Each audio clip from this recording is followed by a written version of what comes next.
Biblioteca Municipal de Chaves acolhe a exposição sobre o 25 de Abril.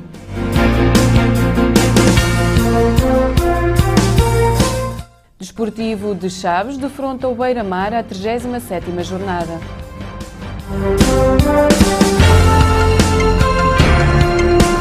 Bem-vindos ao bloco informativo da Sinal TV.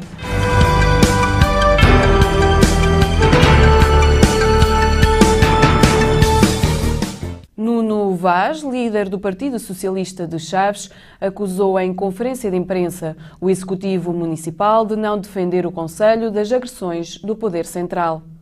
O líder do Partido Socialista de Chaves, Nuno Vaz, acusou o Executivo Municipal esta quarta-feira, em conferência de imprensa, de passividade quanto às agressões que a região tem sofrido por parte do Poder Central, com a sucessiva retirada de serviços dos municípios do Alto Tâmega.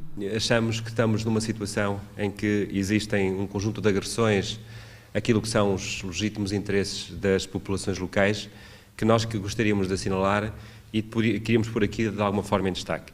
E, portanto, de alguma forma, o tema aglutinador desta nossa posição tem a ver com a incapacidade do poder local para fazer face aos ataques que o Poder Central tem feito ao interior. As secutes na A24, o corte nos apoios económicos e financeiros e a suspensão da criação da Unidade Local de Saúde do Alto Tâmega são algumas das principais preocupações do PS de Chaves. Nuno Vaz falou ainda na possibilidade da extinção do Regimento de Infantaria 19 e da Unidade de Cuidados Continuados, esvaziamento de serviços numa região que, segundo o líder socialista, devia unir esforços para combater essa situação, como no caso da reforma judiciária. O Sr. Presidente da Câmara Municipal de Chaves teria que ter a primeira capacidade de conseguir convencer todos os autarcas do Alto Tâmega, os seis, e, portanto, a mim não me parece ser visível que haja aqui uma coesão, que haja aqui uma identidade, uma proximidade entre todos os autarcas, ou seja, os autarcas que fazem neste momento, que integram acima do Alto Tâmega. Era importante que acima do Alto Tâmega tomasse aqui uma posição muito forte, muito decidida, que houvesse um compromisso entre todos os representantes nesta comunidade intermunicipal. Para quê? Para que efetivamente se conseguisse convencer o Governo, neste caso o Ministro da Justiça, que era de todo o interesse, mas também era do interesse financeiro, criar ao nível da CIM, portanto destes seis conselhos do Alto Tâmega, um tribunal de círculo, ou seja, com idênticas competências como o de Vila Real. Isso era importante, não só porque as infraestruturas físicas existem, porque os recursos humanos estão aqui e porque os problemas de mobilidade seriam menores. Eu penso que não haveria aqui nenhuma desvantagem para o Estado, porque se não é questão financeira, como diz a Sra. Ministra da Justiça, diz que não há razões financeiras, se a questão é da boa administração da Justiça, eu penso que seria fácil administrar a Justiça para uma população de cerca de 80 a 90 mil pessoas e que esta dimensão seria suficientemente adequada para poder, por um lado, com menores distâncias, com mais proximidade e existendo as competências que existem aqui e de alguma forma uma justiça mais próxima dos cidadãos, sobretudo no ato que é aquele que de alguma forma tem mais incómodos cá aos cidadãos, que são as audiências de julgamento e, portanto, nesse momento, se as audiências fossem feitas nos próprios tribunais que já existem, certamente que isso não teria grandes transtornos, não iria prejudicar muito as populações, que certamente, como vocês sabem, a justiça é muito pródiga em adiamentos de julgamentos e isso faz com que se percam dias e dias de trabalho e que haja aqui um incómodo muito grande para as populações. O caso do Polo de Chaves da UTAD, que corre o risco de encerrar, também esteve em cima da mesa. Nuno Vaz defendeu um polo do Alto Tâmega e acusou ainda a Câmara Municipal de não conseguir influenciar o Governo Central. Porque isto que está a acontecer agora já aconteceu de forma cíclica. E não sei se recordam, em 2011, que a grande conquista do Partido Social Democrata a nível local foi recolher as assinaturas para de alguma forma exigir a construção, na altura era a construção do edifício do Polo da UTAD de Chaves. E, portanto, isso foi a grande conquista, foi o baixo assinado. Ou seja, se na oposição a conquista foi o baixo assinado, o PSD, quando está na liderança do Governo local, que neste caso é a Câmara Municipal, tem que ser capaz de fazer mais. E, portanto, há duas formas de o fazer. Por um lado, sentir que efetivamente existe a capacidade de boa influência por parte dos líderes locais do PSD junto dos seus pares, porque não nos podemos esquecer que as pessoas que representam o Governo são seus pares, são militantes do mesmo partido e com certeza que outrora diziam que eram capazes de os influenciar, hoje têm que mostrar que são efetivamente capazes de os influenciar. Esta é uma dimensão mais digamos assim, de influência das decisões. Outras das dimensões era efetivamente também, e mais uma vez, fazer com que o polo da UTAD não seja apenas o polo da UTAD, mas seja o polo do Alto Tâmega. Eu acho que é esta lógica de conjugação de esforços, de fazer sentir também seus os investimentos e as infraestruturas que existem neste território do Alto Tâmega e não nos isolarmos apenas em Chaves, que fará com que isto tenha dimensão. E porventura aqui, porque nós hoje sabemos que existem as infraestruturas físicas, que é o edifício da Escola Superior de Enfermagem, as condições físicas existem. Penso que a questão financeira hoje não é tão relevante como seria há muitos anos atrás, porque o edifício existe e, portanto, estamos a falar apenas de custos de funcionamento. O que temos que fazer é que, efetivamente, a Câmara Municipal tem que ter a capacidade de influência do Governo, mas também tem, ao mesmo tempo, que apresentar aqui algumas propostas, sobretudo percebendo uma coisa essencial, que é isto. Efetivamente, o polo da UTAD de Chaves não tem viabilidade se quiser ter um curso ou dois. Não tem viabilidade. Tem que, efetivamente, ganhar dimensão e ganhar alguma escala.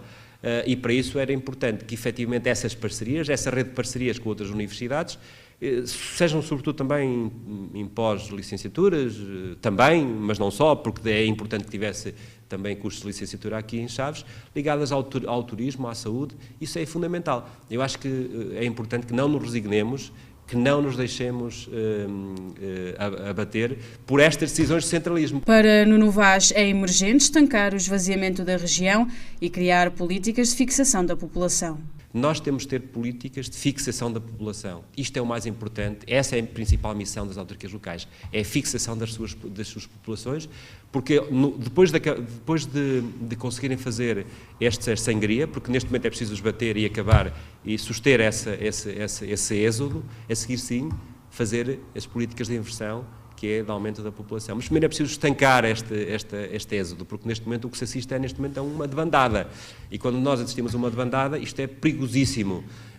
E eu só recordo que as últimas informações que nós temos acerca daquilo que será a população portuguesa em 2060 são preocupantes. Então, se transportarmos isso para os nossos territórios, isso é perfeitamente alarmante.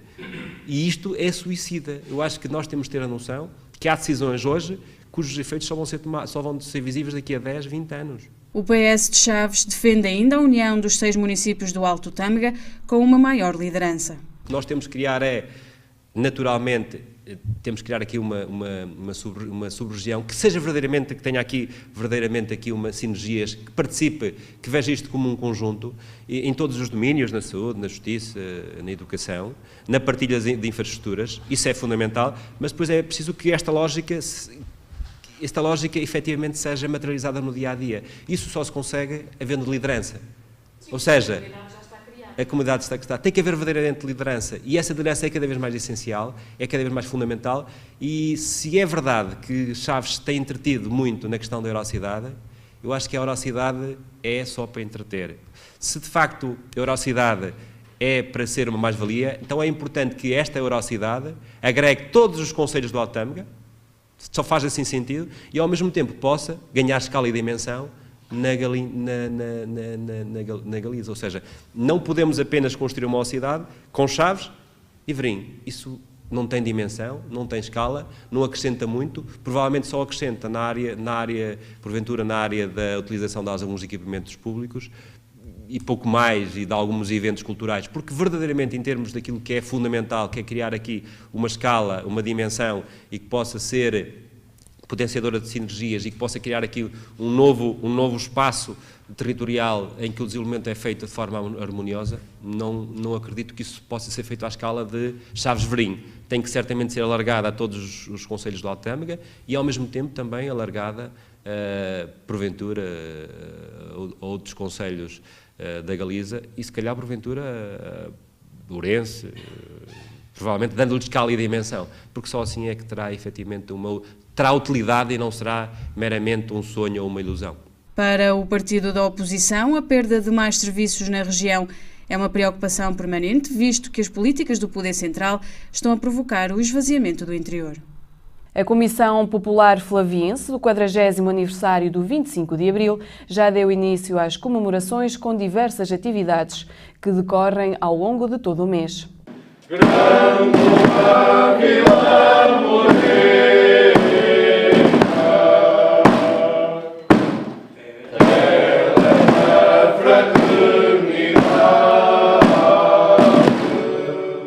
Comissão Popular Flaviense do 40º aniversário do 25 de Abril já deu início às comemorações desta data, uma das mais importantes da história de Portugal. Cartazes de Abril é o nome da exposição que deu mote ao mês da liberdade e que vai ser preenchido com diversas atividades. Nas 3 quintas-feiras de Abril, em 3 cafés diferentes de Chaves, que podem ver no programa, Poesia e Música de Abril. E na última quarta-feira do mês, também a mesma coisa noutro café. Na última quinta-feira, porque é dia 24, a noite principal para comemorarmos, vamos ter um encontro que se chama Onde Estavas no 25 de Abril. Cada um poderá contar a sua história, seja flaviense ou não. O importante é que recorde onde estava nesse dia e nos dias seguintes, ou, porventura, qualquer história que ache interessante e que tenha que ver com esta data. A intervir neste primeiro dia de festejo dos 40 anos da Revolução dos Cravos esteve Ramiro Soares Rodrigues, militar de Abril, que conversou com a plateia sobre o dia em que se deu o golpe de Estado e sobre o atual estado do país. 40 anos depois, o comandante não idealizava o país na situação em que se encontra. Nós sempre pensámos que os ideais e valores de Abril iriam conduzir a sociedade portuguesa para um futuro mais risonho e maior felicidade humana. Infelizmente as coisas não correram nesse sentido, há de facto bloqueamentos sociais graves, complexos, e o caminho que trilhámos, principalmente depois de entrarmos na União Económica e Monetária, a partir da adoção do euro como moeda própria, que não era, na nossa opinião, talvez a melhor maneira de fazermos a nossa caminhada para uma melhor sociedade e mais justa, mais fraterna, mais igualitária e mais inclusiva, porque de facto pensamos que se calhar tinha sido preferível ficarmos dentro do sistema que havia anteriormente, que era a serpente monetária, que havia faixas de variação para baixo e para cima, que isso possibilitaria uma certa manutenção da soberania da política monetária e financeira. Por mais que se pergunte, 25 de Abril é sinónimo de liberdade.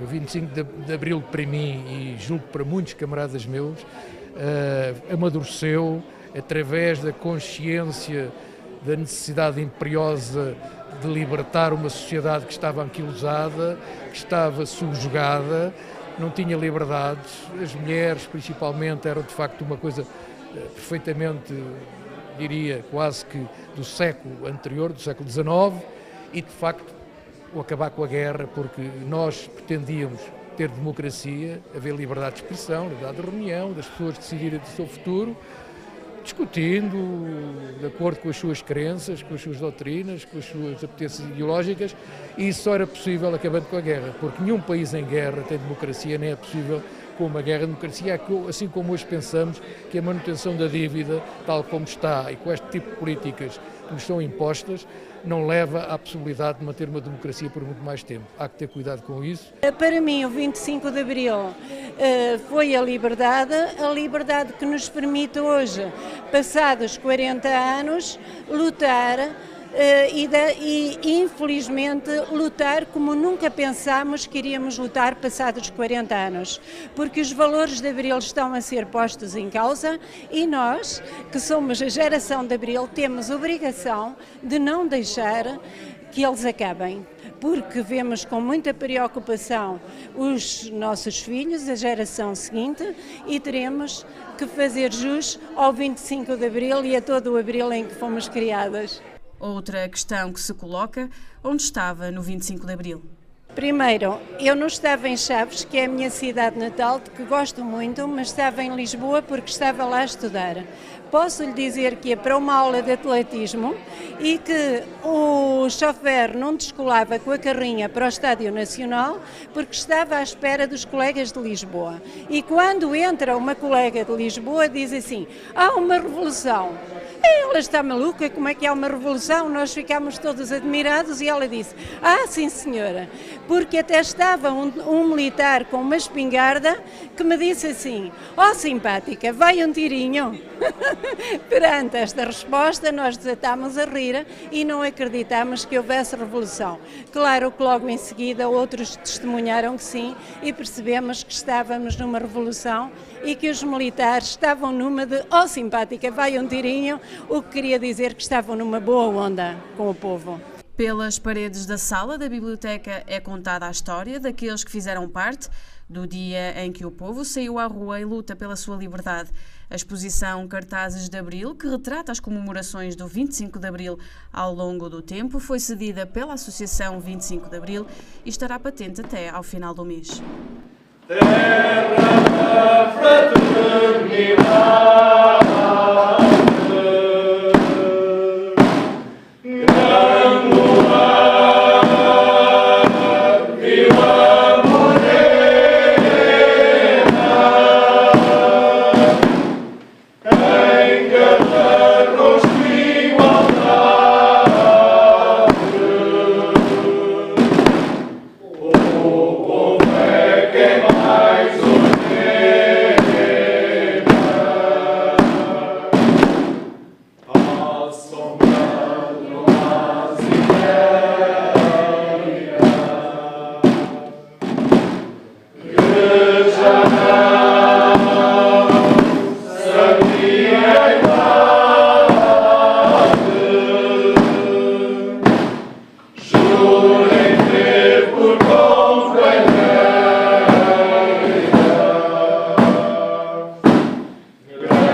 Bombeiros do Alto Tâmega recebem 100.000 euros em equipamentos que se espera serem entregues antes do início da época de incêndios. Bombeiros das 6 corporações do Alto Tâmega vão receber novos equipamentos de proteção individual para combate a incêndios. A candidatura apresentada pela Comunidade Intermunicipal do Alto Tâmega foi aprovada e o anúncio do concurso público para a aquisição do equipamento já foi lançado. Essa candidatura foi aprovada e é nesse sentido que as 11 corporações de bombeiros do espaço territorial do Alto Tâmega serão equipadas, em 50% dos seus efetivos serão equipados de acordo com aquilo que estava na candidatura anterior, que vai desde os fatos, botas, capacetes, portanto, equipamento individual completo. No âmbito da candidatura foram estabelecidos protocolos entre a CIM, os municípios e as associações de bombeiros. Essa candidatura, do nosso ponto de vista, deveria passar também pela intervenção dos municípios, daí que na candidatura nós colocássemos um protocolo entre a comunidade intermunicipal, os municípios e os bombeiros, no sentido de haver uma monitorização, um acompanhamento relativamente àquilo que é a própria distribuição do equipamento, à boa utilização do equipamento e à sua manutenção quando for o caso. A Comunidade Intermunicipal do Alto Tâmega, em funcionamento desde janeiro deste ano, tem também já aprovado uma candidatura que vai de encontro à aposta na prevenção dos riscos de incêndios florestais, um trabalho de cooperação entre os municípios e as corporações, de forma a evitar catástrofes como a do último verão. Hoje os sistemas de proteção civil municipal já funcionam em cada município e bem dentro daquilo que são as possibilidades. Este trabalho de prevenção, de respeito também a todo o território e, sobretudo, no sentido de, com a Autoridade Nacional da Proteção Civil, com os responsáveis distritais, com os responsáveis municipais, poder haver no Alto Tâmega um trabalho conjunto também no sentido da prevenção dos riscos de incêndio e de outras catástrofes que aparecem e com que muitas vezes temos que nos confrontar. A candidatura aprovada no âmbito do programa operacional, integrado no CREN, tem um investimento suportado em 85% por fundos comunitários. O valor global elegível da candidatura, portanto, todos os equipamentos que vamos adquirir para as diversas corporações de bombeiros é 127.000 euros. Desses 127.000 euros, haverá fundos comunitários, de apoio de fundos comunitários, 108.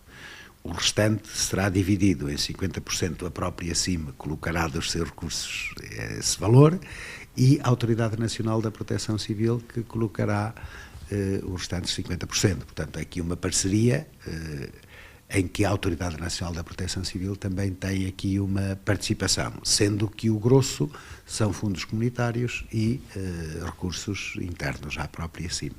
São cerca de 100.000 euros em equipamento individual e que a CIM prevê entregar aos soldados da paz ainda antes do início da época de incêndios. As corporações de bombeiros do Alto Tâmega vão poder, assim, combater com maior segurança pessoal os incêndios que todos os anos, em época de verão, devastam florestas. Tempo agora para o desporto. Depois do polémico jogo frente ao Benfica B, o Desportivo de Chaves recebe este domingo o Beira-Mar à 37ª jornada. Depois do jogo polémico da última jornada que valeu uma derrota por 2-1 frente ao Benfica B, o Grupo Desportivo de Chaves prepara-se para receber o Beira-Mar este domingo. Kim Machado volta a ter baixas no seu plantel, com Nuno Dias que cumpre um jogo de castigo depois de ter visto o cartão vermelho direto no Seixal. Éder, Tengarrinha, Miguel Ângelo e Bura estão entregues ao departamento médico. Bruno Magalhães regressa após também um jogo de suspensão. Ricardo Chaves e Arnold voltam a ser opção para o técnico flaviense depois da paragem devido à lesão. O Beira-Mar de Rui Rego, que na primeira volta defendeu uma grande penalidade a Cuca, na derrota dos flavienses em Aveiro, está em 13º lugar com 45 pontos e vem de um empate a 0 em casa frente ao Tondela. A última vitória dos aveirenses foi diante do Desportivo das Aves, a 22 de fevereiro. O jogo deste domingo é de extrema importância para os valentes transmontanos, para inverter os resultados das duas últimas rondas e voltar aos triunfos, uma vez que as boas exibições têm aparecido. Grupo Desportivo de Chaves Beira-Mar, da 37ª jornada da 2ª Liga, está agendado para este domingo às 16 horas no Estádio Engenheiro Manuel Branco Teixeira. Já são conhecidas as equipas de cada série do 11º torneio de futsal interfreguesias do Concelho de Chaves, que se realiza de abril a junho. Já foram sorteadas as equipas de cada uma das 7 séries do 11º torneio de futsal interfreguesias do Concelho de Chaves, que decorre de abril a junho de 2014.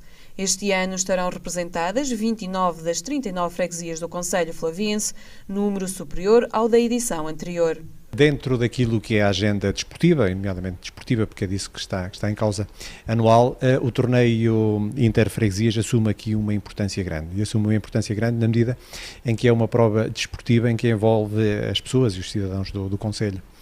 Temos uma participação muito grande por parte das juntas de freguesia, cada uma com a constituição da sua equipa. Em 39 temos 29 equipas participantes, o que é significativo. É uma demonstração clara da importância que esta prova e a participação assume, quer para as juntas de freguesia, quer obviamente para todos os municípios e cidadãos. A Câmara Municipal de Chaves, organizadora desta iniciativa, tem apostado, ano após ano, numa melhor definição das regras do torneio, tornando-o ainda mais competitivo. As regras nos últimos anos têm alterado. Têm alterado porque deixamos de ter aqui condições muito específicas ou regras muito específicas na utilização dos atletas em cada freguesia e neste momento, desde que sejam atletas residentes ou naturais do Concelho, podem participar em qualquer uma das equipas. O que, na minha ótica, veio, de certa forma, até beneficiar a competição.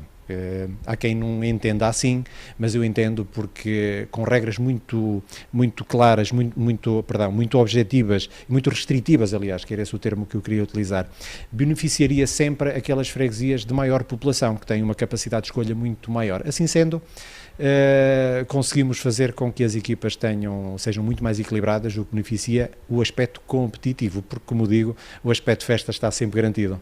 Apesar da prova ser de caráter amador e tendo como principal objetivo o intercâmbio e convívio desportivo entre as freguesias do concelho, a organização não descurou o lado técnico da competição. Em termos de arbitragem, nós temos bons árbitros, aliás, temos constituído o núcleo de arbitragem que tem sede em Chaves e, como tal, sobre esse ponto de vista, estamos muito bem servidos. Sendo, obviamente, uma prova de caráter amador, que isso está em causa, nós pretendemos que esta prova tenha e seja uma festa de confraternização entre todos, não deixa de ter o seu aspecto competitivo, porque nós é assim que somos todos muito competitivos, levamos isto tudo muito a sério, a competição, e eu não tenho dúvidas nenhumas que este ano vai voltar a acontecer, cada um dos participantes vai levar esta prova muito a sério, mas terminada a prova e terminada a competição, o que está em causa é a confraternização entre todos, é o bem-estar, e será sempre, sem dúvida, esse o principal o objetivo, que é a confraternização, que é podermos todos partilhar bons momentos e, sem dúvida alguma, praticar desporto. O vice-presidente da Câmara Municipal, Carlos Penas, lança o desafio e convida toda a população a participar na iniciativa. Fazia um apelo, obviamente, a todos, e eu sei que vai ser um sucesso, que sempre que estão os jogos a decorrer, a população adere, nomeadamente à da sua freguesia, mas um convite a todos os flavienses para poderem participar também com a sua presença. Esta primeira fase vai decorrer em vários polidesportivos da cidade e das freguesias e só posteriormente a fase seguinte é que será no pavilhão. Portanto, apareçam todos. A primeira fase do torneio realiza-se nos polidesportivos de cada freguesia entre os dias 27 de abril e 21 de maio. Os jogos das restantes fases, assim como o da final, a disputar no dia 21 de junho, serão realizados no pavilhão municipal de Chaves. De seguida, damos-lhe a conhecer os jogos que irão decorrer ao longo do fim de semana. Nos campeonatos nacionais, na Liga 2 Cabo Visão, o Desportivo de Chaves recebe o Beira-Mar no próximo domingo, à 37ª jornada. No Campeonato Nacional de Séniores, a 8ª jornada da fase de manutenção joga-se domingo, dia 6 de abril. O Pedras Salgadas desloca-se a Barcelos para defrontar o Santa Maria. No Campeonato Nacional de Júniores A, a 9ª jornada da segunda fase de manutenção realiza-se sábado, 5 de abril. O Chaves recebe o Beira-Mar. Na Série A da 3ª Divisão Nacional de Futsal, a 21ª jornada realiza-se este sábado, dia 5 de abril, com os seguintes jogos: Ervededo Arsenal Parada, Carrazedo de Montenegro Caxinas, Mogadouro Desportivo das Aves, Covense Priscos, Contacto Casa do Benfica de Vila Pouca de Aguiar, Neiva Lavradas, Vermoim Macedense. Passamos aos campeonatos distritais da Associação de Futebol de Vila Real. Na divisão de honra joga-se este fim de semana a 27ª jornada com os seguintes jogos: Vila Pouca Vidago, Sabroso Mondinense, Vila Real Valpaços, Ribeira de Pena Serva, Régua Fontelas, Montalegre Alijoense, Mesão Frio Vilar de Perdizes, Noura Abambres. Os juvenis A da Associação Desportiva Flaviense jogam este domingo, dia 6 de abril, às 10 horas, a 6ª jornada do apuramento de campeão. Os flavienses recebem o Serva. Já os juvenis B deslocam-se à Régua para jogar a 5ª jornada da fase de manutenção. Do futebol para o futsal, joga-se este fim de semana a 20ª jornada do Campeonato Distrital de Futsal Masculino com os seguintes jogos: Amigos de Serva, Amigos à Beira Douro, Fernão de Magalhães, Noura, Atei, Lobrigos, Hóquei Flaviense, Boticas, Vilarandelo, Casa do Benfica de Chaves, Vila da Castanheira, Valpaços Futsal. No futsal feminino, joga-se este sábado, dia 5 de abril, a 3ª jornada da Taça Nacional Feminina da Zona Norte, Série B, onde está inserida a equipa do Chaves. As valentes transmontanas recebem o Grupo Desportivo da Castanheira. O jogo está marcado para as 18h30.